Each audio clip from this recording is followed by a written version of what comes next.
네, 시작하겠습니다. 제가 오늘 발표할 논문은 Logical Distributed Counting for Scalable File Access라는 논문으로 이제 줄여서 로딕이라고 하는데요. 이 논문은 ATC 21년도에 발표가 되었습니다.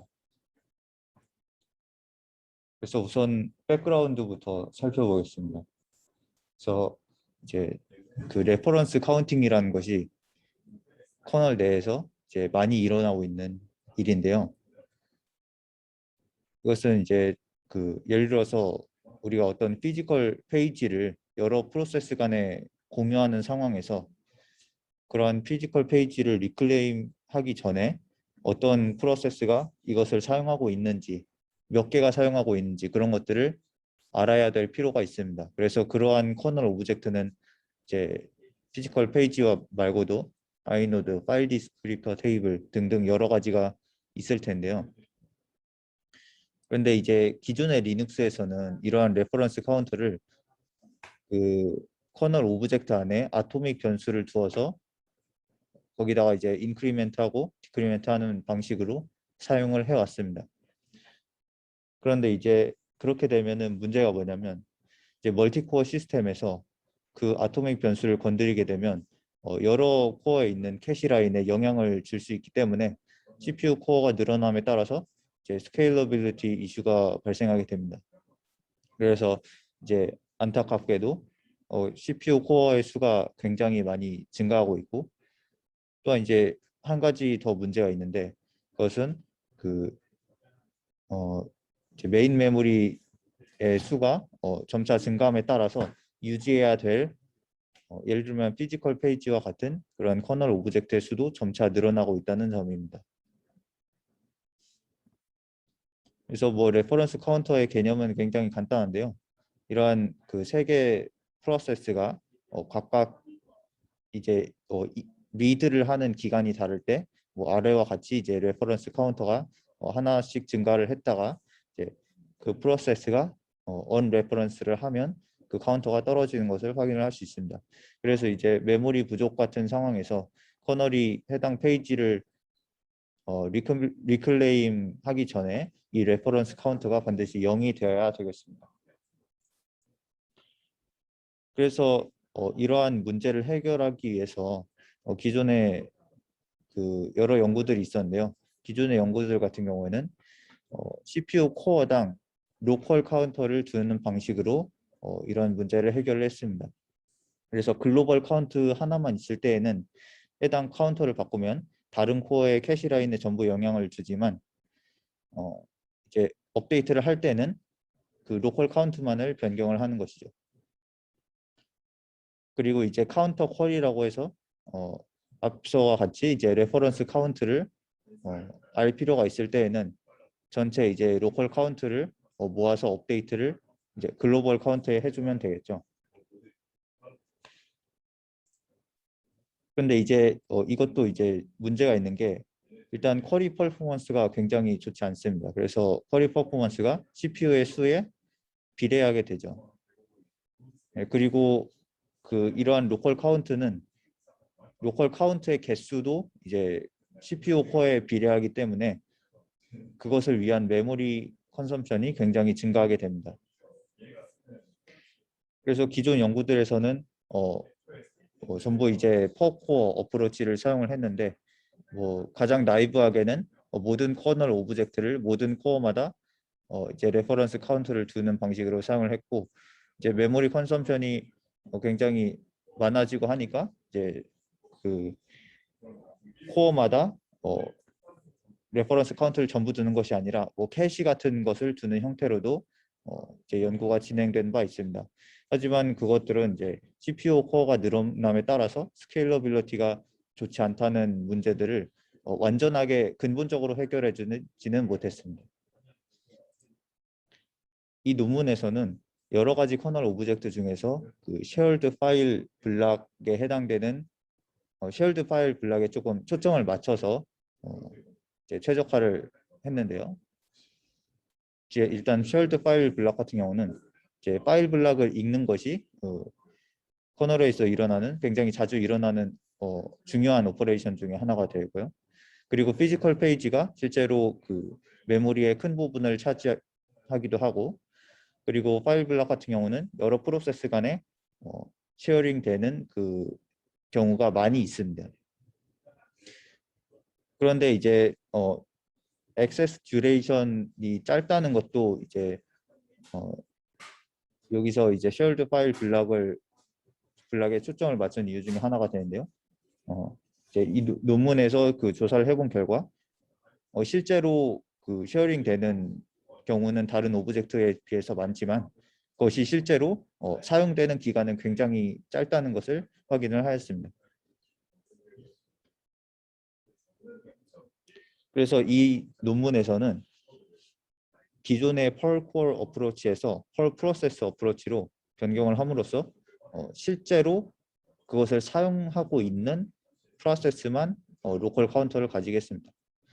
그래서 기존의 펄 코어 어프로치 같은 경우에는 뭐 예를 들어서 어떤 파일 블락이 많이 쉐어링되고 있지 않은 상황에서도 전부 다 그 코어마다 그러한 레퍼런스 카운트를 두는 방식이었다면 펄 프로세스 방식에서는 실제로 사용하고 있는 프로세스만 레퍼런스 카운트를 가짐으로써 좀 더 스케일러빌리티를 높이도록 하였습니다. 그래서 이제 이 로딕 같은 경우에 그 L이 이제 로지컬의 약자가 되는데요. 여기서는 이제 피지컬 엔티티인 코어에서 로지컬 엔티티인 프로세스에 기반해서 이러한 그 기법을 적용을 했다고 이야기를 하고 있습니다.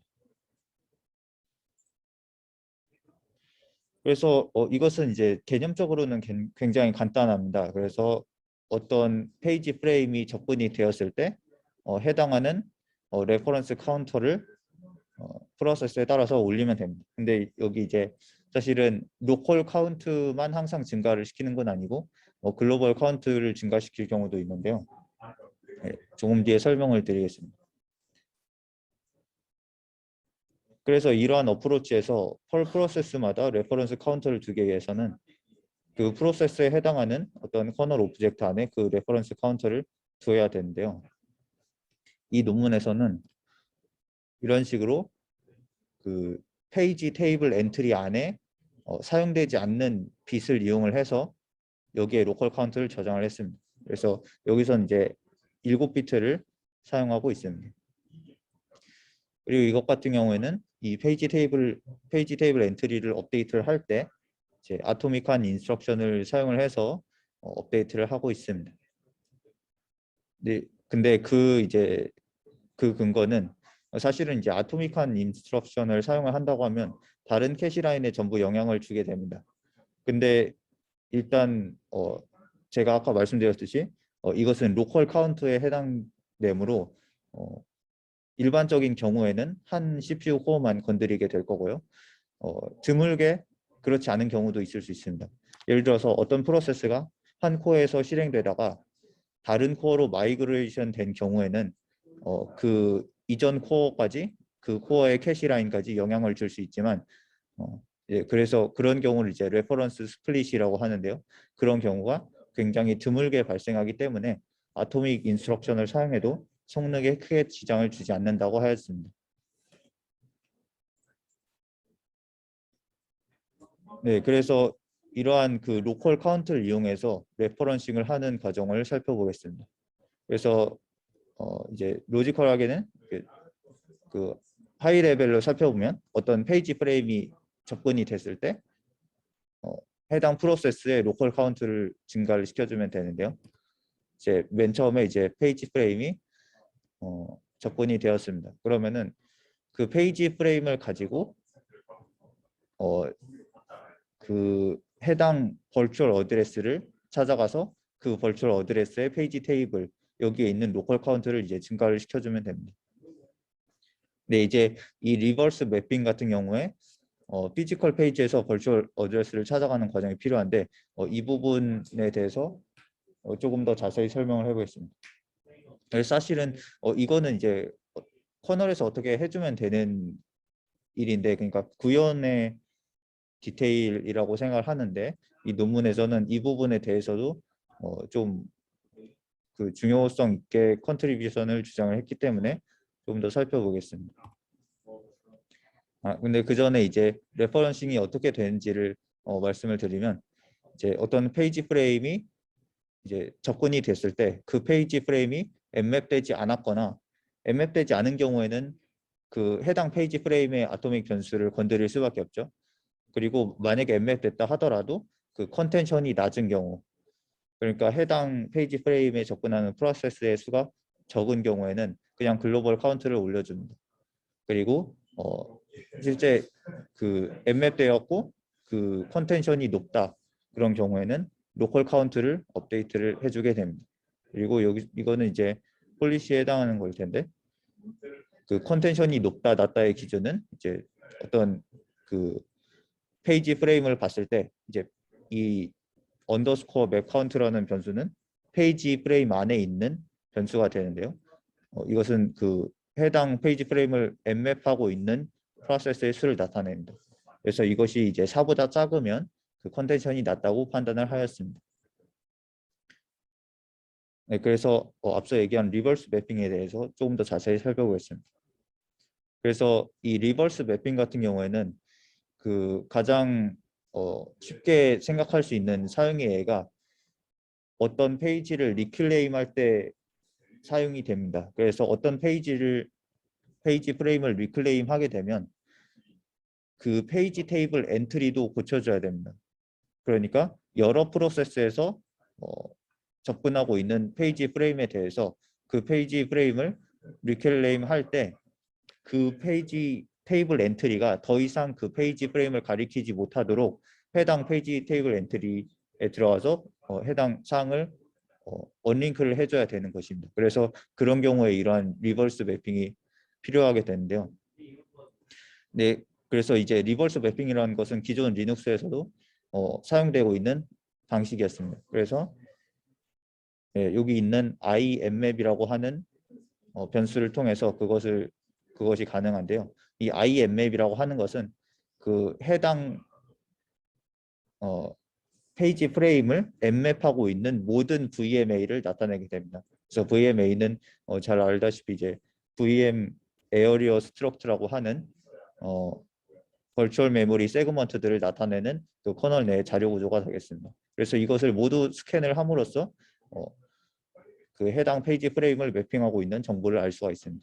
그리고 여기 위에 보이는 iPages라고 하는 것은 이 어드레스 스페이스에 속하는 모든 페이지 프레임들을 나타내게 되고요.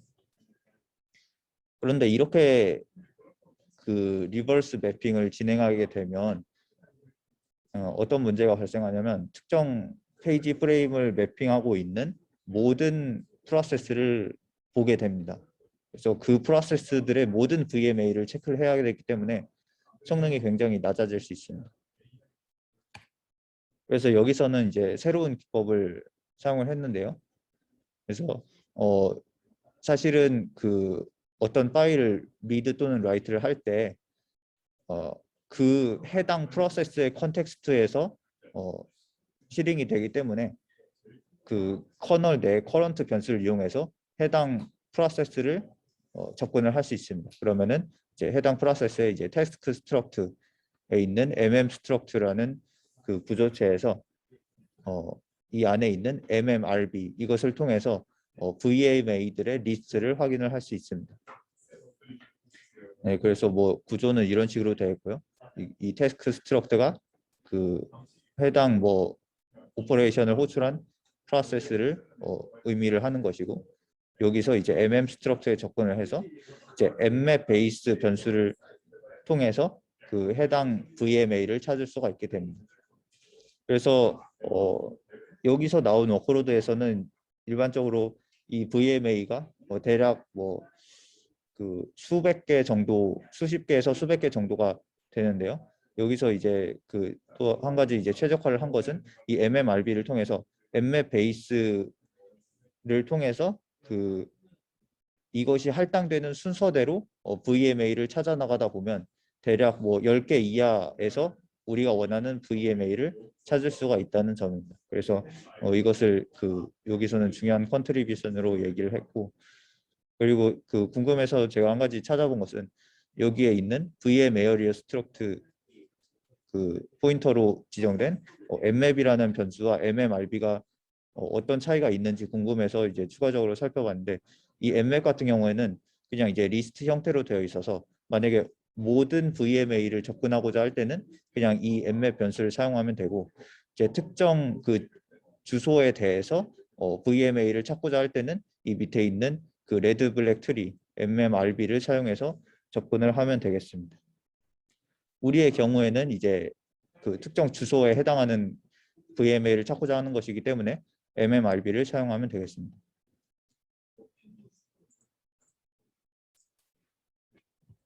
네, 그래서 이제 마지막으로 이벨루에이션 부분인데요.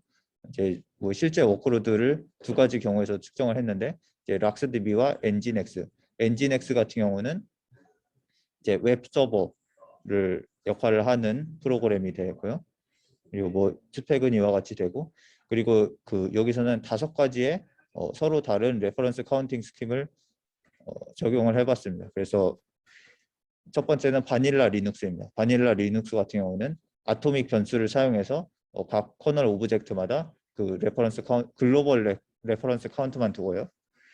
그 다음에 이제 노 카운트 같은 경우는 카운팅을 전혀 하지 않는 스킵이 되겠습니다.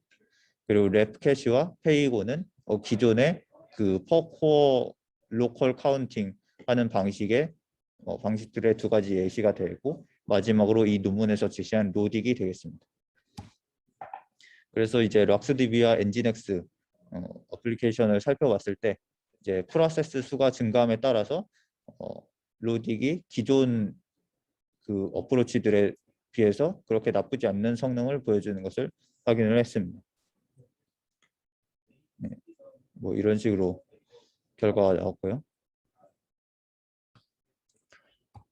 네, 그 다음에 그 또 중요한 것 중에 하나가 이제 쿼리 레이턴시가 되겠는데요. 쿼리 레이턴시 같은 경우는 어떤 식으로 측정을 했냐면, 이제 리눅스의 F 어드바이즈라는 그 콜을 사용을 해서 모든 페이지 캐시를 리클레임 하도록 했습니다. 그래서 1기가바이트의 파일에 대해서 막 이렇게 접근을 하다가 어느 순간 리클레임을 했을 때 그 레이턴시가 얼마나 되는지를 측정을 했고요. 여기서는 이제 해당 파일 안에 있는 매핑된 페이지의 비율을 변경을 했습니다. 그러니까 해당 파일 안에 핫한 비율이 얼마나 되는지를 변경을 했다는 뜻이죠. 그래서 그 퍼센테이지가 여기 10%, 20%, 100% 이런 식으로 변화를 주었습니다. 바닐라 같은 경우에는 우선 그 해당 페이지 프레임을 보면 바로 그 아토믹 변수를 접근해서 쿼리를 할 수 있기 때문에 가장 우수한 레이턴시를 보여주었습니다. 그리고 이제 그 기존의 연구 포콜 어프로치 같은 경우에는 그 쿼리하는 레이턴시가 굉장히 높다는 것을 알 수 있습니다. 그것은 이제 로컬 카운트에서 글로벌 카운트로 업데이트를 하는 과정이 굉장히 길다는 것을 의미합니다. 그리고 로딕 같은 경우에는 실제로 그 공유하고 있는 프로세스 그리고 핫한 페이지의 비율에 따라서 점진적으로 올라가는 것을 확인을 할 수 있습니다. 따라서 이제 스케일러블하다고 이야기를 할 수가 있겠습니다. 네, 마지막으로 이제 결론인데요. 그 레퍼런스 카운터 컨텐션이 그 멀티코어 시스템에서의 성능을 많이 저하시키고 있어서 기존에 많은 연구들이 제시되었고, 그렇지만 이제 로딕 같은 경우에는 그러한 기존 연구와 차별점을 두어서 실제로 공유를 하는 경우에 대해서만 로컬 카운트를 두었습니다. 그래서 이제 로딕 같은 경우에는 shared 파일 블락에 초점을 맞춰서 그것의 성능을 증가를 시켰으며, 실제 기존에 있는 페이지 테이블 엔트리에 사용하지 않는 빗을 사용했기 때문에 메모리 오버헤드도 현저히 적은 것을 확인을 하였습니다. 네, 이상으로 발표를 마치겠습니다.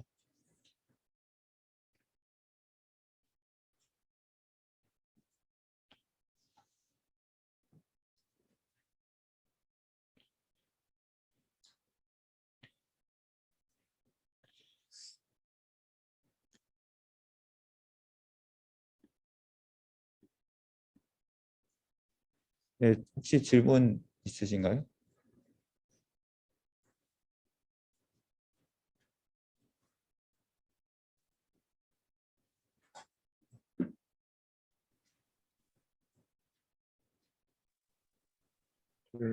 혹시 제 얘기 잘 들리시나요? 네, 들립니다. 네, 그쵸. 그냥 단순한 궁금증인데, 그러면 어토밋 인스트럭션을, 그러니까 저는 단순한 카운트에 어토밋 인스트럭션 쓰지 못하는 이유가, 그, 이제 해당 페이지에 대해서 레퍼런스하고 있는 모든 캐시 블록들을 다 동시에 업데이트 해줘야 돼서 그 부분에서 이제 레이턴시가 발생한다고 이런 말씀이신 건가요? 아, 네, 뭐 그렇죠. 아, 네, 알겠습니다. 뭐 감사합니다. 쓰지 못하는 건 아니고 지금도 바닐라 리눅스에서는 그런 방식을 사용하고 있습니다.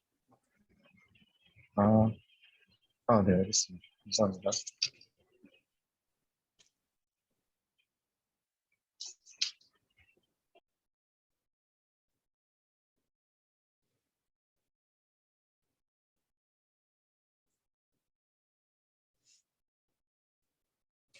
네, 뭐 질문 없으시면은 여기서 발표를 마치겠습니다. 감사합니다.